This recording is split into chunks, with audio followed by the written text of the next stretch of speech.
I think for people like me, it makes us proud, especially to showcase our country to the wider world, you know, on the big screen, and yeah, it makes us feel happy. By bringing this particular production to the Kimberley, man, you can't pay for the backdrop. You can't paint those pictures. You just got to point a camera any direction. Look, the reason why we brought Mystery Road to Kununurra is because it just speaks for itself. It's such a beautiful country. It's got so much depth to it. It's actually a bigger character than the characters that we play as actors. If you've got a land that is as strong as the characters that are written within the piece, then we've got ourselves, you know, not just the beauty, but we've got ourselves, you know, the place that has danger, it has depth, it has personality, it has character, and it's got layers that allow the story to have its own strengths.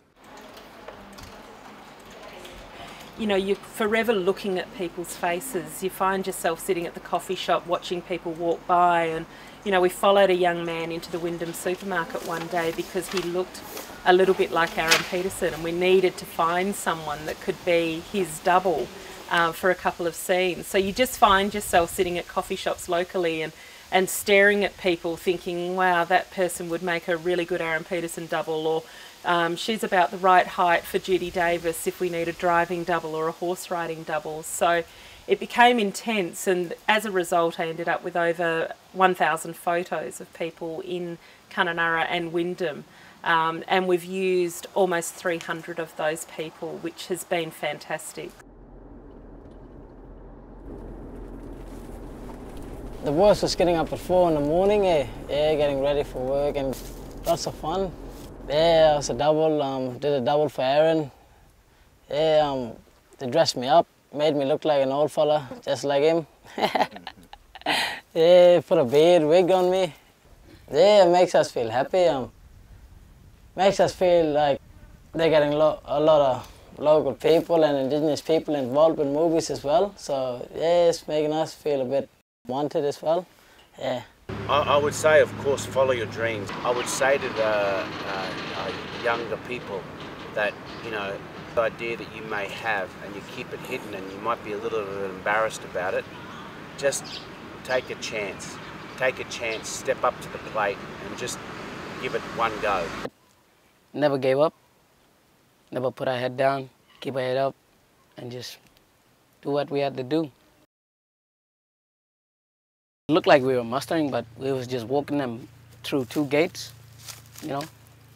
We was just doing our job, you know. When they gave us a signal when to move the cattle, we had to move them. We messed up maybe 2-3 times, but we still got it, you know, got it right. One of the opportunities the boys get from the Yeehaa program, because the boys are part of something, they're regularly attending, they turn up and they're proving their worth, then they get invited along into things and shows like this. They've been a credit to themselves as well, you know. They've really stood up and shone and got on with. We've done 14-hour days on set, and they've just, yeah, been magic working with them. They changed the name of Wyndham, Patterson Town, and I was actually really stoked at the fact that they were coming to town, and they were actually giving all the locals a chance and a go at getting like a casual job for the day, and to finding out how the movie world actually works and how people can actually get in there and not be afraid of saying it's just only for those people that go to the cities. Anybody can be involved, and it was so easy to get.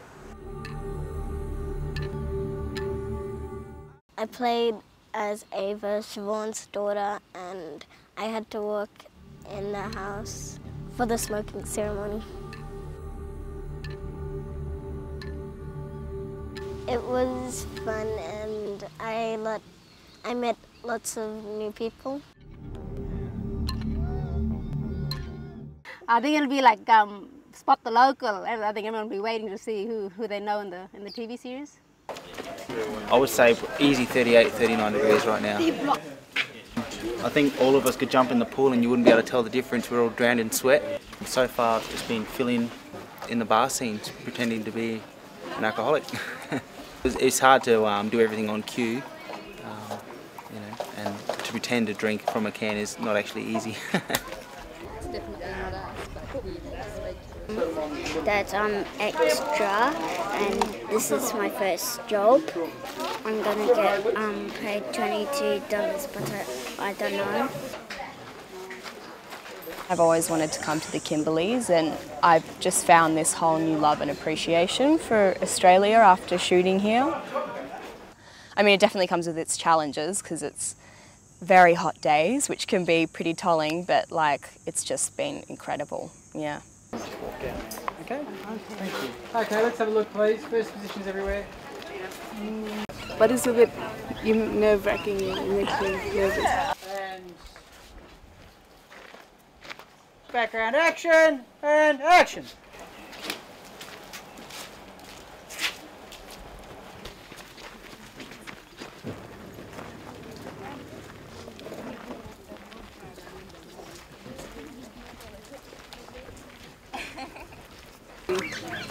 I think it'll be inspiring for a lot of people to see the Kimberleys.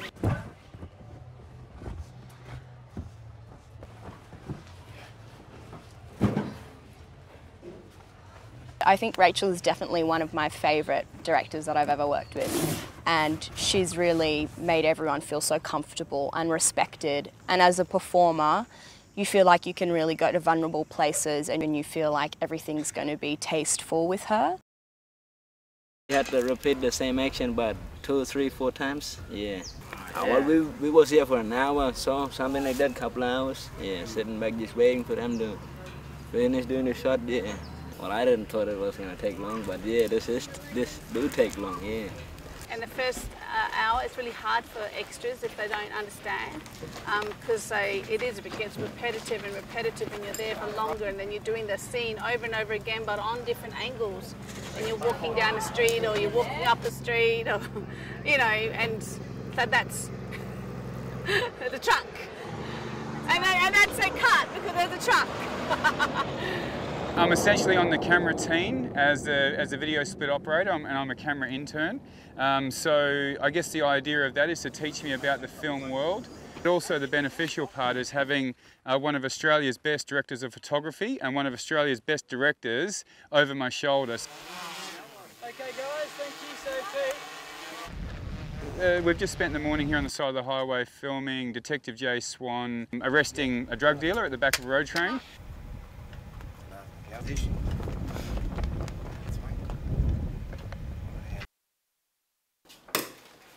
A lot of my work at the start in pre-production was scouting, which basically revolves around having a look at the script, finding out what scenes they need a location for, and reading into it and trying to think in my head what location could match this scene in the script.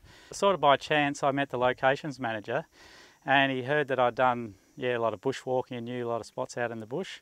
Just one thing led to another. I ended up with a full-time job for the show, and it's just been the best job of my life, actually.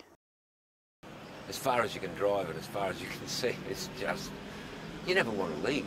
To see the scale of the place, but also to think that there were people walking around here 40,000 years ago doing all this, and you see these places. The more knowledge you get, not that it's much, but the more you know that they were there, it has great significance. Steer broke his leg, so $2,000 worth of steak for dinner. Cut!